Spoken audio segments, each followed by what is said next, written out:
Number 5, my favorite one of all. True story.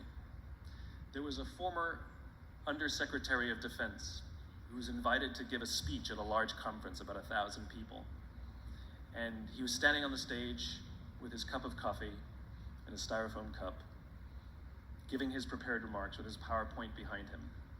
And he took a sip of his coffee and he smiled and he looked down at the coffee. And then he went off script.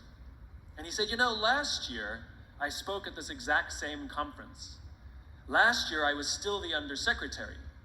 And when I spoke here last year, they flew me here business class. And when I arrived at the airport, there was somebody waiting for me to take me to my hotel.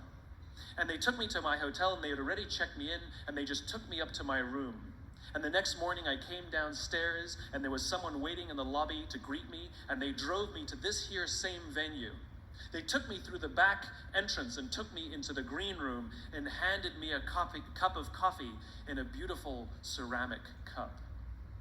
He says, I'm no longer the Undersecretary. I flew here coach. I took a taxi to my hotel and I checked myself in. When I came down the lobby this morning, I took another taxi to this venue. I came in the front door and found my way backstage, and when I asked someone, do you have any coffee? He pointed to the coffee machine in the corner, and I poured myself a cup of coffee into this here styrofoam cup. He says the lesson is, the ceramic cup was never meant for me. It was meant for the position I held.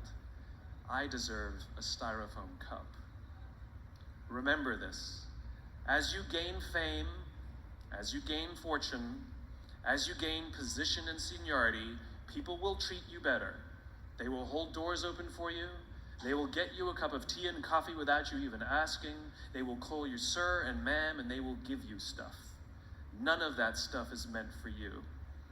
That stuff is meant for the position you hold. It is meant for the level that you have achieved of leader or success or whatever you want to call it. But you will always deserve a styrofoam cup. Remember that.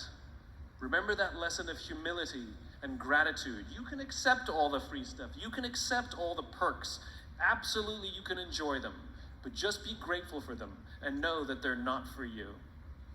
I remember getting off the Acela. I took the Acela from New York to Washington, D.C. And I got off the train like everybody else. And I was walking down the platform like everyone else. And I walked past General Norty Schwartz, who used to be the Chief of Staff of the United States Air Force, the head of the Air Force. And here I did, you see a guy in a suit, schlepping his own suitcase down the platform just like me. And just a couple months ago, he was flying on private jets and he had an entourage and other people carried his luggage. But he no longer held the position. And so now he got to drag his own suitcase. And never did it sort of remind me more that none of us deserve the perks that we get. We all deserve a styrofoam cup.